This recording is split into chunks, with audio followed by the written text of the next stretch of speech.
आप देख रहे हैं पूर्वांचल। दलित मुस्लिम अधिकार सम्मेलन चौरी चौरा में अंबेडकर जन मोर्चा व पीस पार्टी द्वारा संयुक्त रूप से चौरी चौरा गोरखपुर में दलित मुस्लिम अधिकार सम्मेलन का आयोजन किया गया। इस सम्मेलन में हजारों की संख्या में दलित मुस्लिम पिछड़े समाज के लोगों ने भाग लिया और अपने हक की आवाज बुलंद किया। सम्मेलन में मुख्य अतिथि के रूप में पीस पार्टी के राष्ट्रीय अध्यक्ष डॉक्टर शून्य मोहम्मद अयूब अंसारी रहे। सम्मेलन की अध्यक्षता अंबेडकर जन मोर्चा के मुख्य संयोजक श्रवण कुमार निराला ने किया। सम्मेलन को संबोधित करते हुए मुख्य अतिथि डॉक्टर शून्य मोहम्मद अयूब अंसारी ने कहा कि आजादी के बाद दलित और मुस्लिम समाज की ही सबसे ज्यादा उपेक्षा हुआ है। इन दोनों समाज के चंद लोग जो बाबा साहब के दिए संविधान के बदौलत अपनी मेहनत और लगन से कुछ मुकाम हासिल किए, तो सभी को लगने लगा कि दलित समाज तो बहुत आगे हो गए। चिंताजनक तो यह है कि जिन चंद लोगों ने अपने जीवन स्तर को सुधारा है, उन्हीं की दुहाई देकर आरक्षण को समाप्त करने की बात की जाती है, जबकि यह सर्वविदित है कि आरक्षण भागीदारी से जुड़ी हुई व्यवस्था है। ये भागीदारी और अधिकार हमें हर क्षेत्र में चाहिए है, जिसके लिए आज अंबेडकर जनमोर्चा एवं पीस पार्टी के संयुक्त तत्वावधान में चौरी चौरा में दलित मुस्लिम अधिकार सम्मेलन का आयोजन किया गया है। इस अधिकार सम्मेलन में हम ये बिगुल फूंकते हैं कि दलित मुस्लिम पिछड़ा वर्ग के प्रत्येक परिवार के पास अनिवार्य रूप से 1 एकड़ जमीन हो, उसका अधिकार चाहिए। उन्हें न्यायपालिका में जजों की नियुक्ति में अधिकार चाहिए। राज्यसभा एवं विधान परिषदों में भागीदारी का अधिकार चाहिए। सभी प्रकार के ठेकों में भागीदारी का अधिकार चाहिए। निजी क्षेत्रों में भागीदारी का अधिकार चाहिए। कुलपतियों की नियुक्ति में भागीदारी का अधिकार चाहिए। सभी को समान शिक्षा एवं समान चिकित्सा का अधिकार चाहिए एवं मुस्लिम समाज की शिक्षा एवं रोजगार में भागीदारी का अधिकार भी चाहिए। इसके साथ ही मुस्लिम समाज के अधिकारों के लिए सच्चर कमेटी की संस्तुति एवं रंगनाथ मिश्र आयोग की रिपोर्ट लागू किया जाए। सम्मेलन को संबोधित करते हुए अंबेडकर जन मोर्चा के मुख्य संयोजक श्रवण कुमार निराला ने कहा कि अंबेडकर जन मोर्चा एवं पीस पार्टी के संयुक्त तत्वावधान में चौरी चौरा में दलित मुस्लिम अधिकार सम्मेलन में कहा कि इस अधिकार सम्मेलन की यह शुरुआत है और यह पहले पूर्वांचल के प्रत्येक जिले में और फिर प्रदेश के सभी जिलों में आयोजित किया जाएगा। उन्होंने कहा कि आगामी लोकसभा चुनाव में भी अंबेडकर जन मोर्चा एवं पीस पार्टी मिलकर पूर्वांचल में लगभग सभी सीटों पर चुनाव लड़ेंगे। हमारे साथ पिछड़े समाज के लिए काम कर रही कुछ अन्य पार्टियां भी शामिल होंगी। साथियों, आप सभी माताओं बहनों से मैं आग्रह करूंगा कि पूरा हौसला बना के इस लड़ाई में डटे रहना। आज लड़ेंगे तो हमारे बच्चों का भविष्य बेहतर हो जाएगा, खुशहाल हो जाएगा। इसलिए संघर्ष के लिए ये जो कदम बढ़े हैं, इस कदम को आगे बढ़ाना हमारे तमाम 14 नौजवान साथी हैं। मैं बार बार आग्रह कर रहा हूँ कि जो काउंटर पर भीड़ लगी है, जो हमारे वॉलंटियर साथी हैं, जो हमारे पदाधिकारी हैं, जो कार्यकर्ता हैं, उन लोगों से आग्रह करके वो सारे लोग यहाँ पे आए और आप लोग कांसीराम साहब अमर रहे, अमर रहे, कांसीराम साहब अमर रहे, अमर रहे। ये लड़ाई है, आगे और लड़ाई है, ये लड़ाई है, दम है कितना तमन्ना। मैं सबसे पहले क्षमा प्रार्थी हूँ, आने में बहुत विलम्ब हो गया और भाई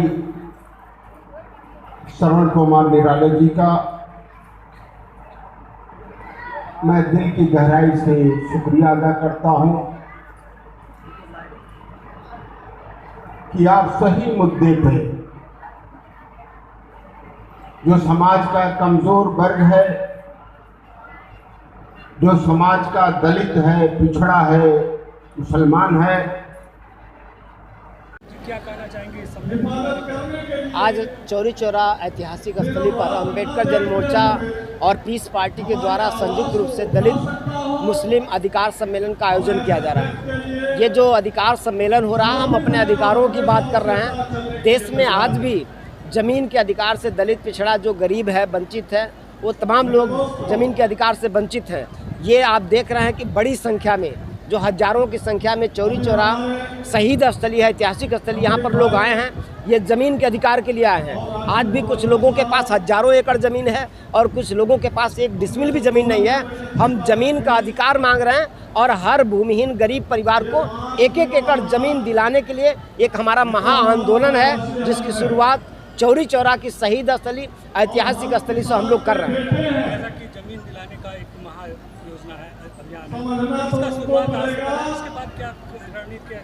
ये जो जमीन दिलाने का आंदोलन है, इसके पहले भी हम 2 आंदोलन कर चुके हैं, सरकार को मांग पत्र भी दे चुके हैं, सरकार को चेतावनी भी दे चुके हैं। लेकिन सरकार अगर इस कार्यक्रम के बाद अगर कदम नहीं उठाती है, जमीन नहीं गरीबों को बांटती है, तो इसके बाद हम बड़ी तादाद में लगभग 1 लाख से भी ज़्यादा की संख्या में हम गोरखपुर में कमिश्नर कार्यालय पर डेरा डालो घेरा डालो करेंगे। और वो डेरा डालो वो घेरा डालो तब तक चलेगा जब तक जमीन नहीं मिलेगा।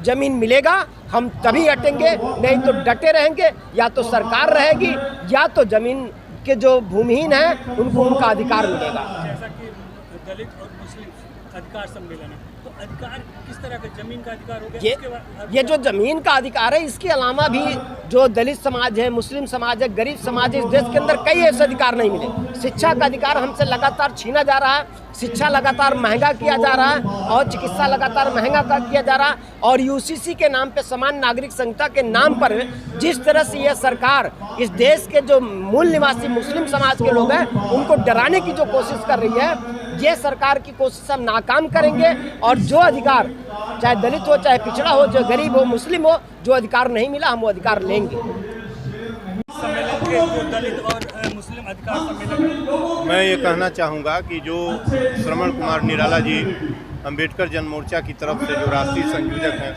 रखा है, यह मौलिक अधिकार है व्यक्ति का। और कॉन्स्टिट्यूशन में article 14 to 18 right to equality का कॉन्स्टिट्यूशन है। आज तक ज़मीन एक बराबर बंट नहीं पाई। कुछ लोगों के पास हज़ारों हेक्टेयर ज़मीन है, रजवाड़े आज भी सरवाइव कर रहे हैं। मैं इस पूर्वांचल के रीजन में 36 राजाओं की रियासतें बता सकता हूं जिनके पास इफराज ज़मीन है। 51% लोगों के पास ज़मीन इस देश के अंदर नहीं है। 80% लोगों के पास 20% मात्र ज़मीन है। 3 से 5% लोग 40% ज़मीनों के ऊपर कब्जा किए हैं। कहाँ इक्विलिटी है? कैसी समानता इस देश के अंदर है? कहाँ कॉन्स्टिट्यूशन दिखाई दे रहा है?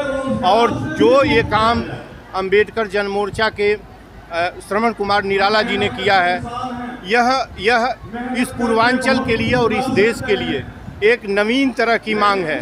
कॉन्स्टिट्यूशन को स्थापित करने की मांग है। जिन पन्नों को फाड़ दिया गया है, 51% लोग खड़ा होने की ज़मीन उनके पास नहीं है और बाकी लोग ज़मीनों का धंधा कर रहे हैं इस मुल्क के अंदर।